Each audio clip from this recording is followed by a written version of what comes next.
I mean, in past years, in my younger days, I would ask for the Monday after Super Bowl off because I knew I wasn't going to be in any condition to work. But no hangover. Now the only hangover is that I didn't get enough sleep. You know, it's funny. I mean, but yeah, back in the day, I mean, when I went to Chico State, our second semester always started the day after the Super Bowl. So we would, in Southern California, Super Bowl ends at 7 o'clock. We're college kids, and we're taking the party to downtown Chico. And you just would hope that your instructors the next day, first day of class, would be like, yeah, here's the book, and just go get it. We'll see you on Wednesday. They say that it's the most, that more people call out sick from work on that day than any other day. Yeah. And Cincinnati calling off schools for today, I thought was the greatest thing in the world. As they should. You should celebrate those moments, man. This country at times is way, way uptight with that stuff. So that was pretty cool to hear there, and good times are on the way for sure. Congrats to the Rams.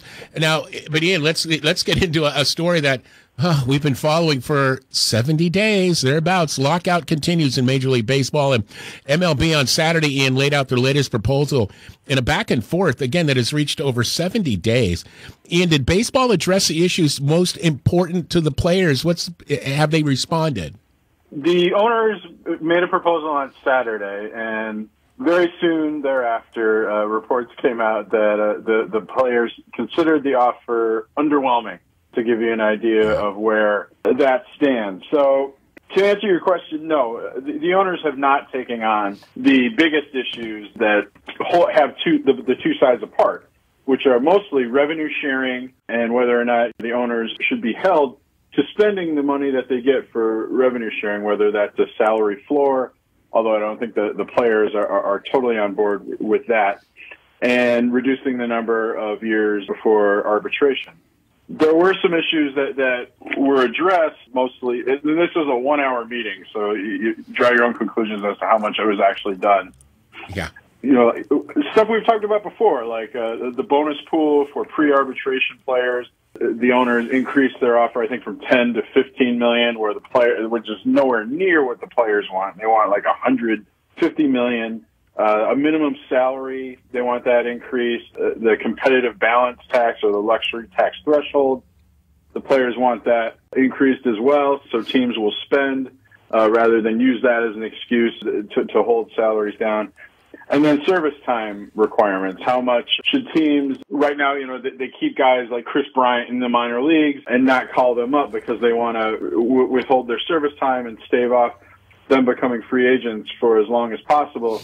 Baseball has talked about some sort of system where you award draft picks for teams calling players up, and if they do really well, like MVP caliber season, then maybe those draft picks move up. But those are the kinds of issues kind of painting the corners rather than really hitting the strike zone as far as negotiations go. Let me ask you this. Which side do you feel, following this as closely as you do, which side do you feel is being the most unrealistic in their requests and their demands? Well, I'm always going to say the owners, just because they don't open their books. They don't say, you know, if they say they are losing money, they don't show it. So from there, I feel like the negotiations are in bad faith, because if they are losing money, they could easily make the case and show the players, okay, look, we cannot afford to pay this. That's what they're claiming, but they're not showing. They don't open their books. They don't show how much money that they're either making or not making. So I just have a big problem buying what the owners are trying to convey in these negotiations because of that. Now, yes, maybe some of those requests by the players, demands by the players, for instance, this pre-arbitration pool, seem excessive, but the players are looking at the revenues that baseball continues to make, whether it's through attendance, whether it's through these exorbitant TV packages, both on a national scale and on a regional scale, the money that's coming in. Charlie, and this really upset me. He said, you know, it's easier to buy stocks on Wall Street than it is to own a baseball team. You know, boo-hoo, cry me a river. Manfred, to me, has shown no leadership in this. Obviously, as commissioner, he's aligned with the owners. But even Goodell, I can't see Commissioner Goodell making a statement like that. You know, what kind of responses Manfred been getting, not only just from players, but have you heard anything about what fans are saying about this? Well, that statement you just mentioned certainly did not go over.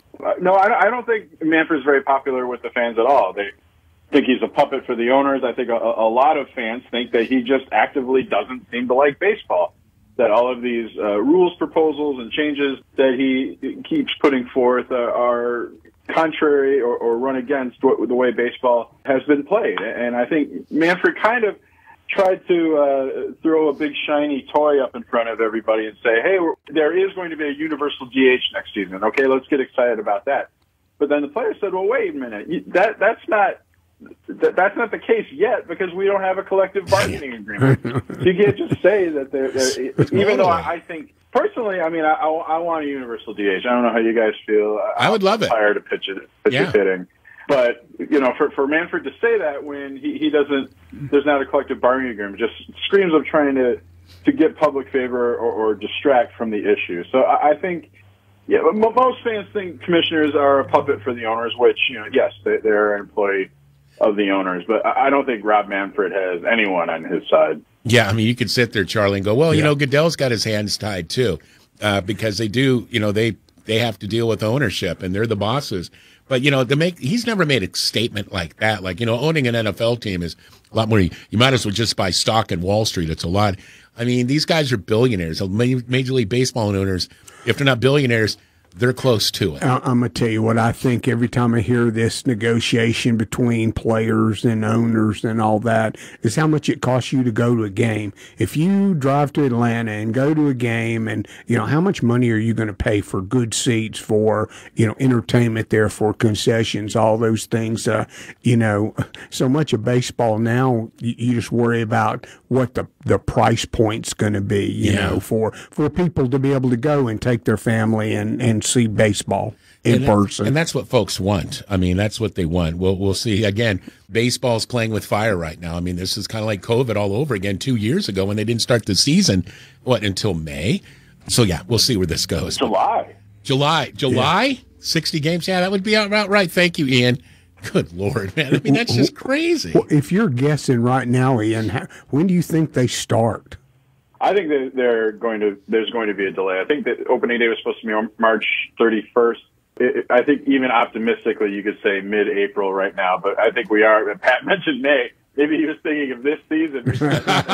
Don't I wish, brother? Yeah. Start. Don't I? Yeah, so Pat seeing into the future. I mean, teams were supposed to report to spring training beginning tomorrow, and the two sides are still very far apart on an agreement. So, again, I think, you know, just look at the calendar and say, okay, basically spring training needs to be 6 weeks. If they can't get in 6 weeks before March 31st, then there's definitely going to be a delay. Oh, boy, here we go. Well, let's get on something that's a little more enjoyable, a fun topic here. We're kind of like all over the map in terms of emotions with each story. But as we hit on last week, of course, Joe West retired as after umpiring the most games in Major League Baseball history. And he and some former players like Andre Dawson, Fergie Jenkins shared their lack of love for the colorful, and some would say got tossed by West over a strike call, and he had to pay his fine. On the check in the memo section, he said, donation for the blind. I love that. The hawk coming through hard.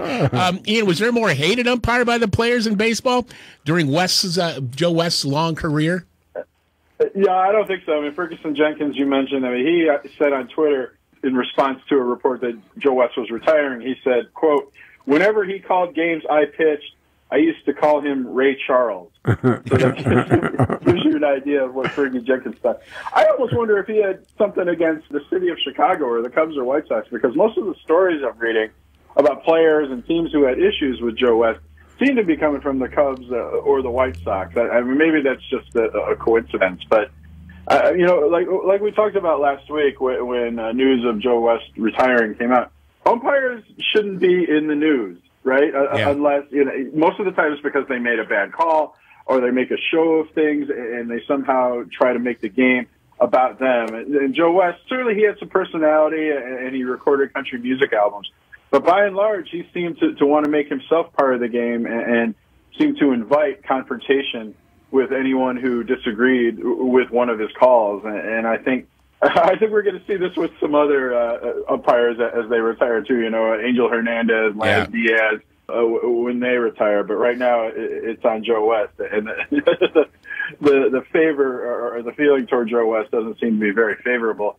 And I've also seen some rumblings that maybe there's going to be some campaign to prevent Joe West from gaining induction into the Hall of Fame, whether that comes from players, whether that comes from media and so forth. There are 10 umpires currently in the Hall of Fame, and you would think Joe West would be one of them. 45 seasons, I believe he umpired, nearly 5,500 games, 3 World Series, 3 All-Star games, a very accomplished career. But if this many people have a grudge against Joe West, you do wonder if there's going to be a campaign to keep him out of Cooperstown. Yeah, it'll be interesting to see, won't it? You can't put Jocko Conlon and Joe West in the same wing. Jocko's an all-time great. I mean, that guy, talk about – see, Jocko Conlon had the respect of players. And trust me, you could be 80 and go, who's Jocko Conlon? He was back like in the early, 1910 to 1940, around that time. He was baseball's greatest umpire, and he was the first umpire, I believe, maybe he and Babe Pirelli, who were inducted into the Hall of Fame. But yeah, Joe West, I mean, yeah, this will be interesting. Just because you've played or umpired so many games, playing 22 years and putting up 500 home runs, but yeah, it took him 22 years to do it, not like 17 or 18 like other Hall of Fame players. This is going to be interesting. I don't think there's any roadmap to this, but if the players don't want it and if the media don't want it, Joe West, sorry, dude, I don't think that's going to happen. Now, Ian, sad. Now we go back. I said this kind of emotional segment up and down as we move through, but Jeremy Giambi, the brother of baseball great Jason Giambi, and a former player himself, 7 years, by the way, we should point out, he did die via suicide last week. A gunshot wound through the chest. And Ian, looking back, were there signs that Giambi was struggling? If there were, I certainly haven't read of any of them. Maybe it's just because the news is so fresh, people aren't ready to talk about it. Maybe we will hear from friends and family. It is quite a few years since Jeremy Giambi played in the major leagues. I believe his final season was 2005. That may have been in the minors. So, we're talking about 17 years or so since Jeremy Giambi played professional baseball. He did admit to using steroids in 2005. He testified to a grand jury in the Balco trial. People might remember that trial involving Barry Bonds. So maybe admitting that he used steroids had some sort of effect on him, or it's.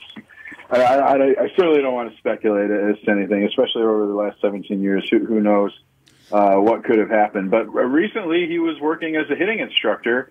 He was offering private lessons, and he was saying on social media that he really feels like he found his calling in terms of teaching young people and so forth. So, of course, we have no idea what was going on with him, anything with brain chemistry and that sort of thing that could have led to this unfortunate end. Yeah, no doubt. Just another sad story with a former professional athlete. You got to wonder how much steroids and the years of maybe taking those eventually impacted. We don't know. Yeah. But you can't ignore it at the same time. And remember, folks, if you know anyone who's struggling, get them help, even if they're not ready for it, because you could save a life. Before we let you go, Ian, Matt Stafford wins the Super Bowl. It's kind of like, your girlfriend moving on to a way cooler dude, and then your way cooler dude, they get married and then leave this just iconic life. And you kind of feel that way with Stafford winning the Super Bowl with the Rams. Is it bittersweet for you? No, I was really happy for Matt Stafford. I mean, if I'm going by your comparison, that I admit that I was a really bad boyfriend, and I'm happy to see my girlfriend with somebody else who I know is just treats her better, gives her, spends much more money, et cetera, is a much more suitable mate. To use that comparison. No, I was really happy for Matt Stafford. I mean, I think for years and years when he played for the Lions, he put up great numbers, but nobody ever mentioned him, in the top tier with Tom Brady or Aaron Rodgers. Now, maybe Stafford doesn't belong up there. He might be kind of the top of the second tier. But I think this was the first year where people see what he was capable of if he had a good offense, a good coaching, and especially a good defense alongside him. So, I suppose it's a little bittersweet. You wish that he would have won a Super Bowl with the Lions. But as somebody joked to me at last night, hey, you drafted a number one with the hopes that he would win a Super Bowl, right? So he did. It was just for another team. That's cool. Truth on that. Oh, my goodness. Ian, we can't thank you enough. We're up against the clock. We got to run, but appreciate you, buddy. We look forward to catching up. Okay, take care, guys. You got it, Ian. Thanks man. so much. Ian Castleberry on the D.C. Creasman Jewelers. Wise lines in our Major League Baseball update. Wow. Great stuff with Ian, of course, now with Barrett Sports Media.